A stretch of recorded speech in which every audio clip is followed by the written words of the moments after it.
Hey everybody, it's Taryn from Naturally Me Media. Thank you so much for tuning in. We have another frequently asked questions video, and this again is coming from our email list. So if you are not a part of the party, join at the link below. You get a whole free 7-day natural hair basics course for joining, and we have a lot of fun. We're really connected on the email list. I try to, if I don't answer, write directly an email. If it's a common question, I like to do a video about it, and we just have fun. So join us. Okay, so today this question comes from Diamond. She actually replied to one of our emails from last week. We do a weekly Sunday email where I kind of just go over everything that's been going on in the week, new videos, new blog posts. But a lot of times people just reply back because, we cool like that. So she says, hello, Taryn. It's a pleasure to be able to speak with you. It seems I subscribed to your newsletter at the perfect time. She did a big shop 3 weeks ago, and your newsletter has been on target with my main concerns. So thank you for that. I'm loving my natural hair, and I've embraced my new texture and style. Woo, woo. That's always good to hear. One issue I'm having in particular is that I have 2 different textures, and it's a little difficult to manage in that the hair in the middle of my hair is more straight and brittle than the rest of my hair. The rest of my hair is curly and the products have been working well. I'm using extra oil in my LOC routine, but I still get some scraggly ends. Do you have any suggestions on managing this problem? Thank you for your help. Thanks, Diamond. She was a pleasure. So I actually, since she just big shopped, I asked her, could she send me some pictures just so I could see what's going on. So she actually did. This is Diamond. Say hey, Diamond. So as you can see, her hair looks beautiful. Like, she has the perfect head for the big chop TWA. I was so scared when I big chop because I have a humongous head, and it just, I was just like, oh my God, I didn't have the courage to go this short. So kudos to you, Diamond. But your hair is just, I love it. It just fits you very well.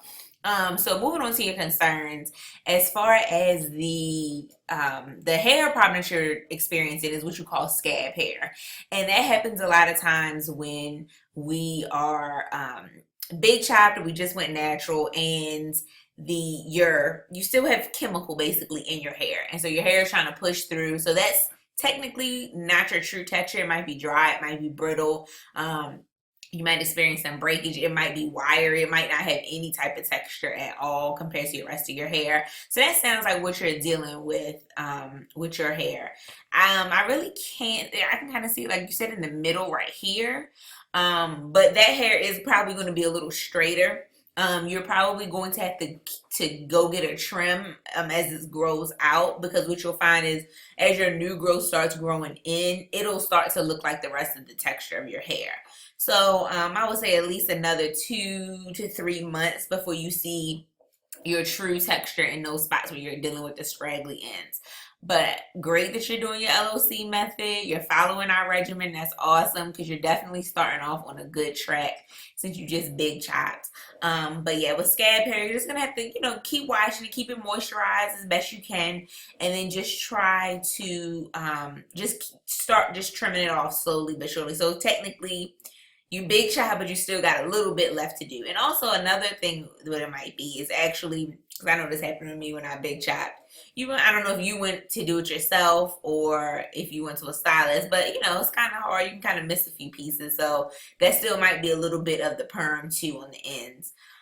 So let me see if I can pull up another picture that Diamond sent. Okay, so I found another picture of Diamond. So this is a different one. You can kind of see a little bit on this edge right here. She has a lot of curls and waves around her hairline. But right here is looking a little, if I had to say, a little straight right here.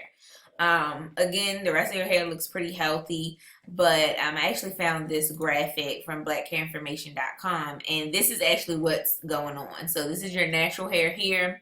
This is your scab hair right there, and then this is your relax. So when you big chop, you cut this off. But what you're dealing with right here is your scab hair. It's kind of like the in-between stage. Because your scalp changed without you putting the relaxer on it, that hair is kind of growing past it. So it's going to grow out damaged and maybe dry or wiry, like I said before.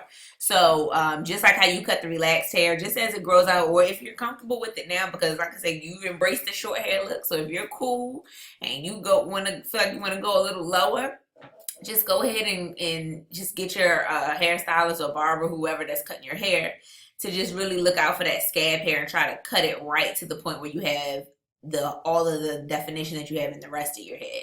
So this is a good graphic to determine like what it is. So in when you're looking at it being a big chop, the line of demarcation is normally right. What we think is right here, which is where the natural hair starts and the relaxed hair ends. But you kind of don't know that you have scab hair until you big chop. And since you did it 3 weeks ago, now you know. So yeah, it's just simple treatment. Just try to keep it moisturized. And I would say you don't want it to damage the rest of your hair, so just cut it off as soon as you can, or as soon as you feel comfortable. But yeah, that's definitely what it is if it's not just remnants of your relaxed hair left. So thanks, Diamond, so much for writing in. Let's look at her picture again. I just love her hair. I love when women just embrace their big chop hair. That's awesome.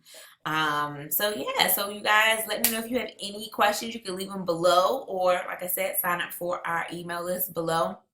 We just have a lot of fun. We ask questions, go back and forth, share pictures, especially in our Facebook group. So yeah, please join us, rate, comment, and subscribe, and I'll see you guys in the next video.